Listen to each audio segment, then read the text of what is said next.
ಲೋಕಾಯುಕ್ತ ಜಸ್ಟಿಸ್ಗಳ ಹೆಸರಿನಲ್ಲಿ ಅಧಿಕಾರಿಗಳಿಗೆ black mail ಮಾಡ್ತಾ ಇರುವಂತಹ ವಿಚಾರ ಪ್ರಕರಣ ಬೆಳಕಿಗೆ ಬಂದಿದೆ. ಜಸ್ಟಿಸ್ ಬಿಎಸ್ ಪಾಟೀಲ್, ಉಪಲೋಕಾಯುಕ್ತ ಫಣೀಂದ್ರ ಅವರ ಹೆಸರಿನಲ್ಲಿ ವಂಚನೆ ಮಾಡಿದ್ದಾರೆ. ಟ್ರೂ ಕಾಲರ್ ನಲ್ಲಿ ಕಾಲ್ ಬಂದಂತಹ ಟೈಮ್ನಲ್ಲಿ ಅಧಿಕಾರಿಗಳಿಗೆ ಇವರ ಹೆಸರು ಬರ್ತಾ ಇತ್ತಂತೆ. ಫಣೀಂದ್ರ ಅವರ ಹೆಸರು ಹಾಗೆ ಬಿಎಸ್ ಪಾಟೀಲ್ ಅವರ ಹೆಸರು ಬರ್ತಾ ಇತ್ತು. ಅಯ್ಯಯ್ಯೋ, ಲೋಕಾಯುಕ್ತ ಅಧಿಕಾರಿಗಳೇ ಫೋನ್ ಮಾಡಿದ್ದಾರೆ ಅಂತ ಹೇಳಿ ಅಧಿಕಾರಿ ಹೆದರ್ಕೊಂಡು ಬಿಡ್ತಾ ಇತ್ತು. ಅವರ ಹೆಸರಿನಲ್ಲಿ ನಕಲಿ ಕರೆ ಮಾಡ್ತಾ ಇದ್ದಂತಹ ವಂಚಕರು ಸರ್ಕಾರಿ ಅಧಿಕಾರಿಗಳನ್ನ ಟಾರ್ಗೆಟ್ ಮಾಡಿ ಅವರಿಗೆ ಬ್ಲಾಕ್ ಮೇಲ್ ಮಾಡ್ತಾ ಇದ್ರು. ಲೋಕಾಯುಕ್ತ ಇನ್ಸ್ಪೆಕ್ಟರ್ ಶ್ರೀನಿವಾಸ ದೊಡ್ಡಮನಿ ಅನ್ನೋರು ಈ ಬಗ್ಗೆ ದೂರನ್ನ ಕೊಟ್ಟಿದ್ದಾರೆ. ಸದ್ಯ ವಿಧಾನಸೌಧ ಪೊಲೀಸರು ದೂರು ದಾಖಲಿಸಿಕೊಂಡು ಪ್ರಕರಣಕ್ಕೆ ಸಂಬಂಧಪಟ್ಟ ಹಾಗೆ ತನಿಖೆಯನ್ನ ಮಾಡ್ತಿದ್ದಾರೆ. ಆ ಸ್ಕ್ರೀನ್ ಶಾಟ್ ಅನ್ನ ಗಮನಿಸ್ತಾ ಇದ್ದೀರಿ. ಅದರಲ್ಲಿ ಟ್ರೂ ಕಾಲರ್ ನಲ್ಲಿ ಯಾವುದೋ ಕರೆ ಬಂದಂತಹ ಟೈಮ್ನಲ್ಲಿ ಚೆಕ್ ಮಾಡಿದಾಗ ಬರ್ತಾ ಇರುವಂತಹ ಹೆಸರು ಯಾವುದು ನೋಡಿ, ಲೋಕಾಯುಕ್ತ ಫಣೀಂದ್ರ ಬಿಎಸ್ ಪಾಟೀಲ್ ಕರ್ನಾಟಕ ಅಂತ ಬರ್ತಾ ಇದೆ. ಆ ಕಾಲ್ ಬಂದ ತಕ್ಷಣ ಅಧಿಕಾರಿಗಳು ಅಲರ್ಟ್ ಆಗ್ಬಿಡ್ತಾರಲ್ಲ, ಲೋಕಾಯುಕ್ತದವರೇ ಫೋನ್ ಮಾಡಿದ್ದಾರೆ ಅಂತ ಹೇಳಿ ಅವ್ರು ಹೇಳಿದ ಕೆಲಸ ಎಲ್ಲ ಮಾಡ್ಕೊಡ್ತಾ ಇದ್ರಂತೆ. ಆದ್ರೆ ಕೊನೆಗೆ ಯಾರೋ ಒಬ್ಬ ಅಧಿಕಾರಿಗೆ ಈ ಬಗ್ಗೆ ಅನುಮಾನ ಬಂದಿದೆ. ಅನುಮಾನ ಬಂದಂತಹ ಟೈಮ್ನಲ್ಲಿ ಅವ್ರು ಚೆಕ್ ಮಾಡಿದ್ದಾರೆ. ಆಗ ಅದು ಫೇಕ್ ನಂಬರ್ ಅನ್ನೋದು ಗೊತ್ತಾಗಿದೆ. ಫೇಕ್ ನಂಬರ್ ಅನ್ನೋದು ಗೊತ್ತಾಗ್ತಾ ಇದ್ದ ಹಾಗೆ ವಿಧಾನಸೌಧ ಪೊಲೀಸ್ ಸ್ಟೇಷನ್ ನಲ್ಲಿ ಹೋಗಿ ಕಂಪ್ಲೇಂಟ್ ಅನ್ನ ದಾಖಲು ಮಾಡಿದ್ದಾರೆ.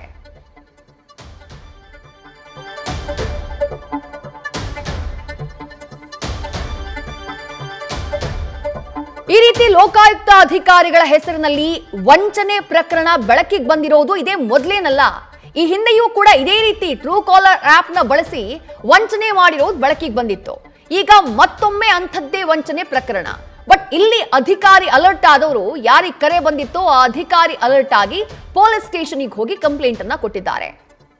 ಡೀಟೇಲ್ಸ್ ನಮ್ಮ ಪ್ರತಿನಿಧಿ ಚಂದ್ರಶೇಖರ್ ನೀಡ್ತಾ ಹೋಗ್ತಾರೆ. ಚಂದ್ರಶೇಖರ್, ಈ ಹಿಂದೆಯೂ ಈ ರೀತಿಯಾದಂತಹ ಒಂದು ಪ್ರಕರಣ ಬೆಳಕಿಗೆ ಬಂದಿತ್ತು. ಈಗ ಮತ್ತೆ ಮತ್ತೊಂದು ದೂರು ದಾಖಲಾಗಿದೆ. ಯಾವ ರೀತಿ ಯಾವರಿಸ್ತಾ ಇದ್ರು ಇವರು ಅಧಿಕಾರಿಗಳನ್ನ, ಏನೆಲ್ಲ ಕೆಲಸಗಳನ್ನ ಮಾಡಿಸ್ಕೊಳ್ತಾ ಇದ್ರು, ಎಕ್ಸ್ಟಾರ್ಷನ್ ಏನಾದ್ರೂ ಆಗಿದ್ಯಾ ಅಧಿಕಾರಿಗಳ ಕೈನಿಂದ, ಏನ್ ಮಾಹಿತಿ ಸಿಗ್ತಾ ಇದೆ ಚಂದ್ರು?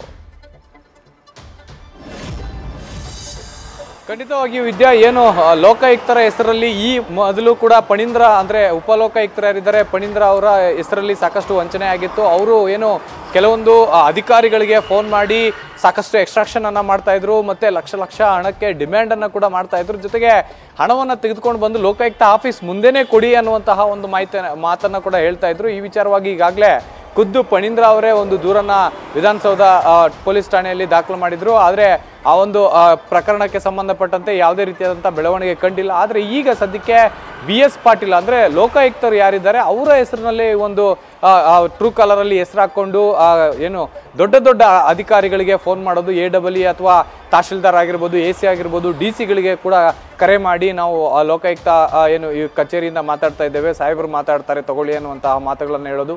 ಅದಾದ ನಂತರ ನಾನು BS ಪಾಟೀಲ್ ಮಾತಾಡ್ತಾ ಇದ್ದೀನಿ, ಜೊತೆಗೆ ನಿಮ್ಮ ಕಾರ್ಯಾಲಯದಲ್ಲಿ ಯಾವೆಲ್ಲ ಕೆಲಸಗಳು ಸದ್ಯಕ್ಕೆ ನಡೀತಾ ಇದೆ, ಏನೆಲ್ಲ ಆಗ್ತಾ ಇದೆ, ಮತ್ತೆ ಈ ಹಿಂದೆ ಯಾವುದೋ ಒಂದು ಆರೋಪ ಕೂಡ ನಿಮ್ಮ ಮೇಲೆ ಕೇಳಿ ಬರ್ತಾ ಇದೆ, ನೀವು ಲಂಚವನ್ನ ಸ್ವೀಕಾರ ಮಾಡಿದ್ದೀರಿ ಅನ್ನುವಂತಹ ಮಾಹಿತಿ ಸಿಗ್ತಾ ಇದೆ. ಹೀಗಾಗಿ ನಿಮ್ಮ ಮೇಲೆ ಒಂದು ರೈಡ್ ಕೂಡ ಮಾಡಬೇಕಾಗತ್ತೆ.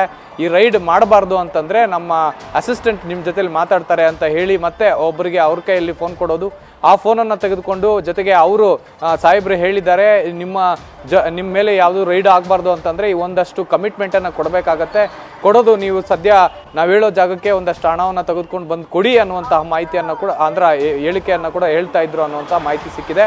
ಹೀಗಾಗಿ ಎಲ್ಲೋ ಒಂದು ಕಡೆ ಈ ವಿಚಾರಕ್ಕೆ ಸಂಬಂಧಪಟ್ಟಂತೆ ಸಾಕಷ್ಟು ಕರೆಗಳು ಬರ್ತಾ ಇತ್ತು. ಅಂದರೆ AEE ವೆಂಕಟೇಶ್ ಅವರಿಗೆ ಸಾಕಷ್ಟು ಕರೆ ಬಂದಿದೆ. ಆದರೆ ಅವರು ಮೊದಲ ಬಾರಿಗೆ ಒಂದು ರಿಸೀವ್ ಮಾಡ್ತಾರೆ. ರಿಸೀವ್ ಮಾಡಿ ಆದಮೇಲೆ ಇವರು ಈ ರೀತಿಯಾಗಿ ಅಂದರೆ ಏನು ನ್ಯಾಯಾಧೀಶರಾಗಿರುವಂತಹ BS ಪಾಟೀಲ್ ಜೊತೆಗೆ ಫಣೀಂದ್ರ ಅವರ ಒಂದು ಸೆಕ್ರೆಟರಿ ಮಾತಾಡ್ತಾ ಇದ್ದೀನಿ ಅನ್ನುವಂಥ ಮಾತುಗಳನ್ನು ಮಾತಾಡ್ತಾರೆ. ಆದರೆ ಅವರು ಏನು ವೆರಿಫೈ ಮಾಡ್ಕೊಳ್ಳೋಣ ಅನ್ನುವಂಥ ನಿಟ್ಟಿನಲ್ಲಿ ಸೀದಾ ಲೋಕಾಯುಕ್ತ ಕಚೇರಿಗೆ ಬಂದು ನ್ಯಾಯಾಧೀಶರಾಗಿರುವಂಥ ಅಂದರೆ ಲೋಕಾಯುಕ್ತ ನ್ಯಾಯಾಧೀಶರಾಗಿರುವಂತಹ BS ಪಾಟೀಲ್ ಜೊತೆಗೆ ಏನು ಫಣೀಂದ್ರ ಅವರನ್ನ ಡೈರೆಕ್ಟ್ ಆಗಿ ಕಾಂಟ್ಯಾಕ್ಟ್ ಮಾಡ್ತಾರೆ. ಆಗ ಅವರು ಇದು ನಮ್ಮ ನಂಬರ್ ಅಲ್ಲ ಅನ್ನುವಂಥ ಮಾಹಿತಿಯನ್ನ ಕೊಡ್ತಾರೆ. ಜೊತೆಗೆ ಖುದ್ದು ಅವರೇ ಒಂದು ಇನ್ಸ್ಪೆಕ್ಟರ್ ನೇತೃತ್ವದಲ್ಲಿ ವಿಧಾನಸೌಧ ಪೊಲೀಸ್ ಠಾಣೆಯಲ್ಲಿ ಒಂದು ಪ್ರಕರಣ ಕೂಡ ದಾಖಲು ಮಾಡಿರುವಂತಹದ್ದು ವಿದ್ಯಾ. ಥ್ಯಾಂಕ್ ಯು ಚಂದ್ರಶೇಖರ್ ತಮ್ಮೆಲ್ಲ ಡೀಟೇಲ್ಸ್ಗೆ.